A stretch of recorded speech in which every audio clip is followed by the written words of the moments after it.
같이 기도함으로 새벽기도 시작하겠습니다. 하나님, 사도행전의 말씀이 우리 가운데 스쳐 지나가는 말씀이 아니라 지금도 살아계신 하나님의 역사로 우리의 삶 가운데 일어날 수 있는 일로 믿음의 증인들에게는 항상 보여주신 하나님의 증거로 믿어지기 원하고 경험되기 원합니다.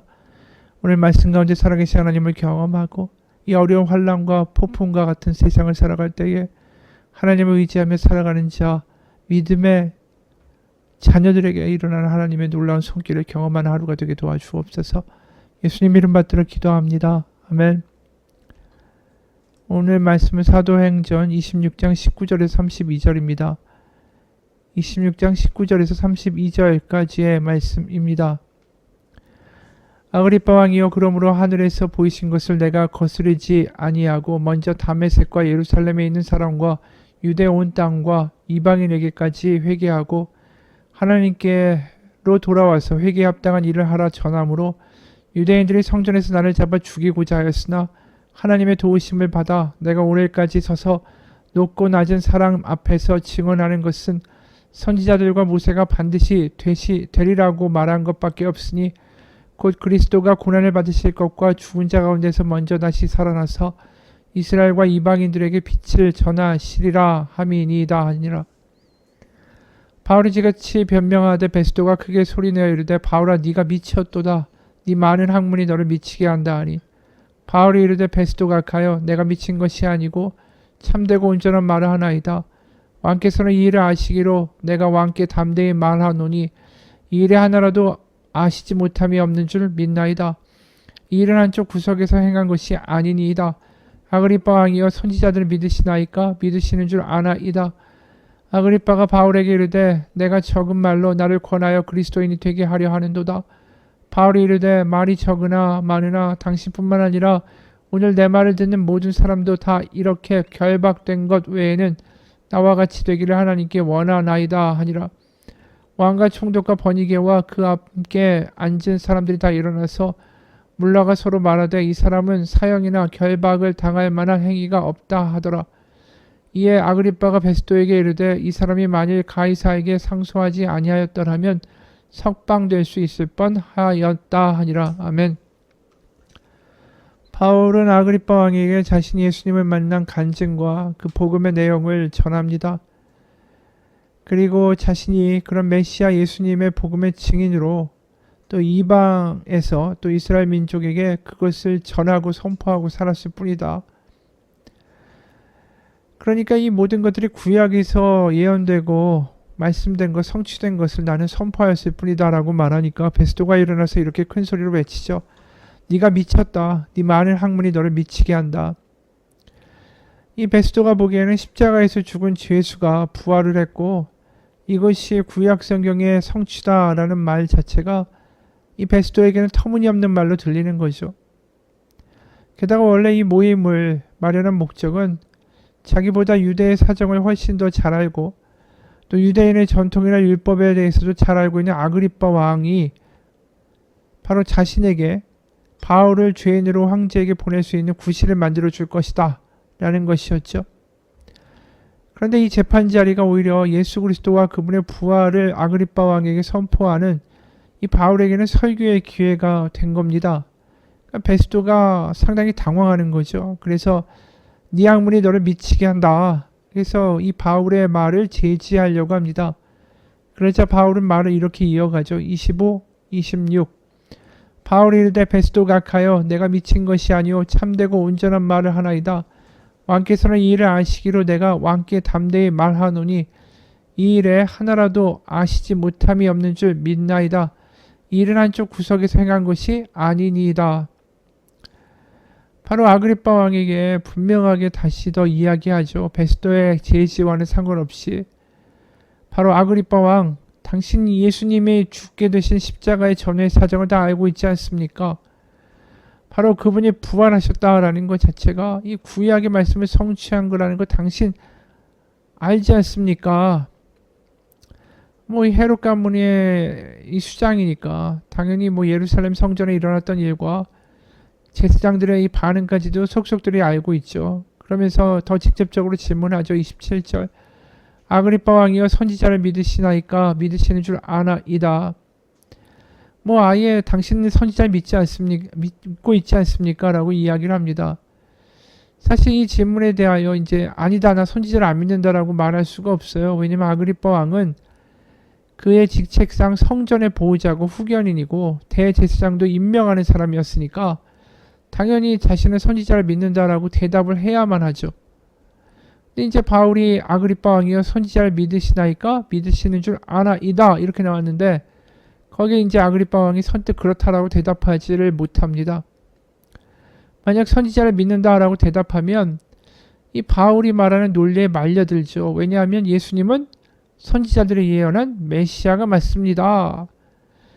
그러면 선지자를 믿는데 왜 예수를 안 믿습니까? 이런 식의 논리가 연결될 거란 말이죠. 그러니까 아그리빠가 바울의 말을 잘라냅니다. 바울에게 이르되 28절 네가 적은 말로 나를 권하여 그리스도인이 되게 하려 하는도다. 말을 돌려버리죠. 그런데 바울은 당당하게 말합니다. 29절 바울이 이르되 말이 적으나 많으나 당신뿐만 아니라 오늘 내 말을 듣는 모든 사람도 다 이렇게 결박된 것 외에는 나와 같이 되기를 하나님께 원하나이다 하니라. 그러니까 자신이 포로되어 결박된 것 이외에는 모든 사람들이 나의 말을 듣고 바로 그리스도인이 되기를 원한다라는 거예요. 근데 그 자리에 누가 있습니까? 총독이 있죠. 그리고 분봉왕 아그리빠 왕이 있죠. 그리고 그 수족들이 있으니까 다 로마 제국의 식민지 유대 땅에서 최고 권력층들이 다 모여 있는 자리예요. 이 사람들보다 더 높은 사람들을 그 자리에서 또 그 유대 땅에서 발견하기가 불가능할 정도로 다 모아져 있는 겁니다. 그 앞에 있는 바울은 그와 비교했을 때 얼마나 초라합니까?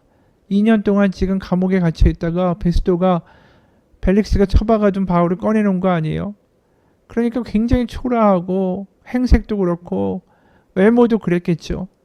그러면서 신문당하고 결박당하고 있는데 거지와 같이 생긴 이 바울이 그 땅을 다스리면서 천하를 호령하고 떵떵거리면서 살아가는 그 사람들에게 내가 잡혀있는 거 죄수인 거 외에는 여러분 모두가 나와 같이 되기를 하나님께 기도합니다라고 담대하게 선포하고 있다라는 거죠. 너무 당당한 거예요. 자신의 초라한 모습에 기가 죽지 않습니다. 오히려 당신들이 나와 같게 해달라고 하나님께 기도한다라고 말하죠. 그 말에 대해서 지금 베스도는 바울은 미친놈이다. 아그리빠는 이 선지자들의 이야기와 구약의 이야기와 예수님의 부활의 이야기 이런 것들 믿을만 하지만 그래도 최소한 호기심이라도 가질만 하지만 네가 적은 말로 나를 꼬드겨서 그리스도인이 되게 하려 한다 라면서 외면하고 있어요. 그러니까 지금 어떻게 보면 바울이 아무것도 아닌 바울이 2년 동안 감방에 갇혀있던 그 바울이 너무나도 담대하게 정말 최고의 권력자들 앞에서 그렇게 이야기한다면 뭔가 그의 그 담대함 뒤에 뭐가 있다라는 것을 좀 느끼고 최소한 그 말에 대해서 뭔가 느껴지고 깨닫는 바가 있어야 되는데 이 사람들은 그런 담대한 바울 안에 뭐가 있는지에 대해서 외면합니다. 냉소적이에요. 참 우리가 오늘 보면서 이 복음에 대해서 바울이 얼만큼 그 감동과 감격을 가지고 있는가, 그리고 그 감동과 감격을 가지고 선포했을 때 사람들은 저 배운 것 없고 아무것도 아닌 사람이 어떻게 저렇게 말을 하는가, 그게 베드로가 그렇게 설교했을 때 사람들이 놀란 거 아니에요? 그 성령 강림이 있고 사도행전 2장 36, 37절에 보면 이런 반응이 있었어요. 그런즉 이스라엘 온 집은 확실히 알지니 너희가 십자가에 못 박은 이 예수를 하나님이 주와 그리스도가 되게 하셨느니라 하니라. 구약의 말씀에 따라서 이제 선포한 거죠. 오늘 바울이 말한 것과 똑같아요. 그랬더니 37절 그들이 이 말을 듣고 마음에 찔려 베드로와 다른 사도들에게 물어 이르되 형제들아 우리가 어찌할꼬 하거늘. 그러니까 이 성령의 강림을 경험하고 사람들이 완전한 이 회심을 하는 데 있어서 똑같은 복음이 전해지지만 결국 관건이 뭐냐면 어찌할꼬. 바로 초대교회 사람들이 어찌할꼬라는 이 반응을 통해서 바로 예수님을 믿는 그리스도인이 된 거고, 오늘 베스도나 아그리빠는 전혀 이 어찌할꼬라는 마음에 찔림이 없었다라는 거죠. 여기에 마음이 찔려, 이 단어는 헬라어로 카테니게산이라는 헬라어예요. 창 또는 바늘로 찔린다라는 뜻이에요. 심장이 창이나 바늘로 찔리면 어떨까요? 끔찍하죠. 그렇게 느껴졌다라는 게 어찌할꼬. 이야기를 왜 얘기하냐면 우리가 하나님을 믿고 예수님을 믿고 신앙생활하면서 마음에 찔리는 게 좀 있어야 된다라는 거죠. 아그리빠 왕이 선지자와 구약의 전통과 모든 거 다 알고 있습니다. 하지만 하나님의 말씀이 선포될 때, 복음이 선포될 때 마음에 찔려지지가 않아요. 근데 정말 하나님의 성령을 체험하고 하나님의 그 자녀로 삼으신 사람들의 공통된 특징은 뭐냐 하면 사도행전 2장처럼 마음에 찔렸다라는 거예요.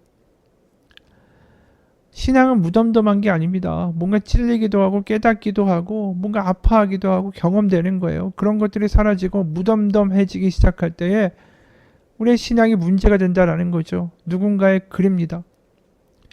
우리들이 지금까지 여러 번의 밥을 먹었을 텐데 그 많은 식사 중에서 기억나는 게 몇 번이나 되는가? 아마 별로 없을 것이다. 그렇다면 왜 기억나는 게 별로 없을까? 대부분은 습관적으로 밥을 먹었기 때문이다. 그제도 어제도 오늘도 그냥 먹던 대로 습관적으로 밥을 먹었기에 생각이 나질 않는 거다. 하지만 사랑하는 애인과 첫 데이트에서 먹었던 음식은 기억날 것이다. 첫 직장에서 입사 축하를 받으며 함께한 식사도 기억날 것이다. 왜냐면 아주 특별한 식사였기 때문이다. 그냥 남들이 그렇게 하니까 옛날부터 그렇게 해온 거니까 그냥 생각 없이 살아가는 거 바로 거기서 나오는 것이다. 우리에게 익숙한 거, 우리가 습관적으로 해왔던 것에 대하여 다시 생각할 수 있고 뭔가 마음에 확 와닿으며 다시 한번 깨닫게 될 때 우리는 비로소 생각한다라고 말할 수 있다. 결국 생각한다라는 건 습관과 다르게 생각해 본다라는 거고 그건 다르게 살아가는 것을 의미한다. 이러한 생각하기를 경험하기 위해서는 낯선 어떤 경험이 있어야 된다. 예를 들어 매일 전화를 하던 애인에게서 전화가 오지 않거나 매일 제 시간에 오던 전철이 오지 않으면 그제서야 무슨 일이지 라는 이런 감정이 드는 것처럼 말이다. 우리는 익숙한 것들에 대해서 생각하지 않게 된다. 그저 습관적으로 행동할 뿐 생각해서 하는 것은 아니다. 익숙한 삶을 낯설게 느껴지게 되는 것, 이것은 선택사항이 아니라 믿는 사람에게는 의무라는 것이다. 왜냐하면 하나님을 따라 살아가는 삶은 익숙함이 아니라 매번 새롭고 낯설어지는 과정이 있기 때문이다. 그것을 통해 우리는 지혜를 얻는 것이다. 그렇죠. 우리의 신앙도 마찬가지예요. 습관이 되면 감격이 없고 찔리는 게 없고 회개가 없고 느껴지는 게 없어요.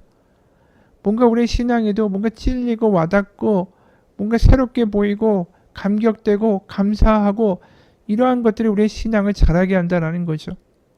그 김수환 추기경님이 우리나라 최초의 추기경으로 선출됐을 때 천주교 신자들 중에 사업하던 분들이 돈을 모아서 이 캐딜락 고급 미국 자동차를 선물했어요. 한동안 이 캐딜락 자동차를 자가용으로 타고 다니셨나 봐요. 그런데 캐딜락을 타고 가던 어느 날 동승했던 한 수녀님이 농담처럼 이렇게 말했어요. 추기경님, 이런 고급차를 타고 다니시면 길거리에서 사람 떠드는 소리도 안 들리고 고약한 냄새도 안 나겠네요. 농담처럼 가볍게 한 이야기였는데 이 추기경에게는 그 말 한마디가 마치 망치로 뒤통수를 때리는 그런 충격, 찔림으로 와닿다라는 거죠. 나도 모르게 내가 귀족이 되어 있었구나라는 걸 깨닫게 된 거예요. 그래서 그 캐딜락을 돌려보낸 다음에 마음으로 결심했대요. 평생에 다시는 고급차를 타지 않겠다. 그 지나가면서 수녀가 던진 한마디 말에 부끄러움을 느껴서 다시 고급 자동차를 타지 않겠다. 이렇게 결심할 수 있는 거, 마음에 찔리는 거, 여기서의 신앙이 갱신이 일어나는 거죠. 우리가 진정으로 신앙이 다시 한번 불일 듯 일어나고 뭔가 회복되기 원한다면 이런 찔림, 깨달음, 다시 생각하게 되는 것들이 우리 가운데 일어나야 되는 거예요. 오늘 바울의 이야기가 얼마나 충격적입니까? 그런데 지금 습관화되고 타성화된 이들에게는 그냥 자신의 지금의 삶이 너무 행복한 이 사람들에게는 이 충격적인 이야기가 전혀 찔리는 이야기로 와닿지 않는다라는 겁니다. 우리도 마찬가지예요. 찔리고 깨닫는 순간들이 우리에게 부흥을 가져다 주는 계기가 됩니다. 어느 목사님의 글이에요. 누가 부흥을 막을 수 있고 누가 부흥을 꿈꿀 수 있는가? 지금까지는 내 삶에 대하여 만족하며 살았다. 월급도 그럭저럭 받고 애들도 쑥쑥 알아서 잘 커주고 먹고 싶은 거 내가 가진 돈으로 사 먹을 수 있고 이만하면 좋은 집과 좋은 차를 굴리고 그럭저럭 살고 있는 거라고 생각했다. 내 삶이 그래서 만족스러웠다. 그러다 어느 날 갑자기 뼈아픈 찔림과 자각을 하게 될 때 이게 부흥이다. 내가 지금까지 배부른 돼지로 살았구나. 겉만 멀쩡하다고 잘 살고 있다고 착각했구나. 내 영은 다 죽어가고 있는데 아이들의 영은 다 죽어가고 있는데 비싼 옷 사주고 용돈 많이 준다고 살아있는 게 아닌데 이런 찔림과 절망 속에서 이것을 자각할 수 있는 사람들이 부딪히는 게 부흥이다. 개인적으로 이런 말씀 가운데 참 많은 찔림을 받는다. 겉으로 보기에 우리 교회는 아무런 문제가 없다. 성도들도 많이 모이고 이름도 알려졌고 문제 일으키는 성도들도 별로 없다. 그러다 보니 부흥하고 있다고 착각하고 있는 거 아닌지 두려워진다. 그러나 진짜 부흥은 그런 게 아니다. 오늘 하나님 앞에 홀로 대면하며 기도하다가 하나님이 주시는 말씀 앞에서 뭔가 깨어지는 거, 이것이 부흥을 바라는 우리의 준비가 아닌가? 우리에게 부흥이 필요하지 않은가? 우리의 가정, 우리 자녀들에게도 부흥이 필요한 거 아닌가? 하나님과의 관계가 단절된 사람들에게 찾아오는 이유를 알 수 없는 공허함이 우리의 삶을 채우고 있는 것은 아닌가? 누릴 것 다 누리며 사는 것 같은데 자려고 누우면 뭔가 마음이 불안하고 불편하고 허전한가? 그렇다면 부흥이 필요한 상태다. 육안으로 보기에는 희망이 없는 것 같은데 이미 죽은 것 같은데 살려주신 하나님을 갈망하는 마음을 회복하는 것, 그것이 부흥이다. 부흥은 우리가 소리 지른다고 일어나는 게 아니다. 부흥은 하나님에게 주도권이 있는 것이다. 그리고 우리는 종의 자리로 돌아가야 된다. 그런 깨어짐과 찔림이 있는 곳, 그곳에서 부흥과 새로운 역사가 시작된다. 같이 기도하겠습니다. 하나님, 습관화된 신앙으로 살지 않기 원합니다. 하나님의 말씀이 우리 가운데 확 와닿고 찔림이 되고 깨어지고 다시 한번 주변과 우리의 삶과 오늘을 다르게 바라볼 수 있는 눈이 열리는 것, 그런 깨어있는 신앙, 그래서 부흥을 맛볼 수 있는 하나님의 자녀로서 살아가는 그런 신앙이 되게 도와주옵소서. 예수님 이름 받들어 기도합니다. 아멘.